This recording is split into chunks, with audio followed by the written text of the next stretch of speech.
एक जग खुणावतंय, एक उद्ध्वस्त जग खुणावतंय, सावध रहा. सावध रहा, आपल्यातला भस्मासूर बळावतोय. बळावते त्याची भूक, भुकेबरोबर वाढत चाललंय त्याचे पोट.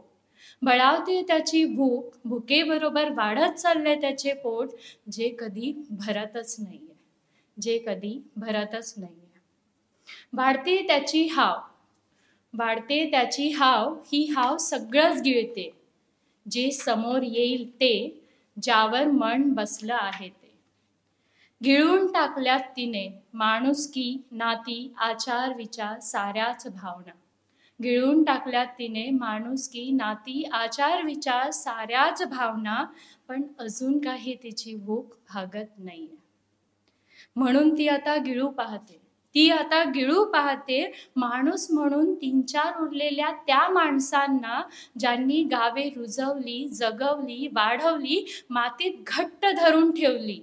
गिळते आता त्या माणसांना, ज्यांनी गावे रुजवली, जगवली, वाढवली, मातीत घट्ट धरून ठेवली, पण तीही आता त्यांना गिळू पाहते. गिळू पाहते त्या झाडांना, पशु पक्ष्यांना, निसर्गातील त्या चंद्रताऱ्यांना. गिळू पाहते त्या पक्ष्यांना, झाडांना, झाडावरच्या निसर्गातील चंद्रताऱ्यांना. किती सहजतेने छाटून टाकले त्यांचे आभाळ. निसतीच्या चितेमध्ये गुंडाळले त्यांच्या साऱ्याच आकांतांना. गुंडाळले त्यांच्याच आकांतांना, ज्यांनी जगवले याच भस्मासुराला. ज्यांनी जगवले याच भस्मासुराला. पण भुकेपुढे आता तोही मजबूर झालाय. पण भुकेपुढे आता तोही मजबूर झालाय, कारण अजून त्याला ढेकर नाही आलाय. कारण त्याला अजून ढेकर नाही आलाय. सावध रहा.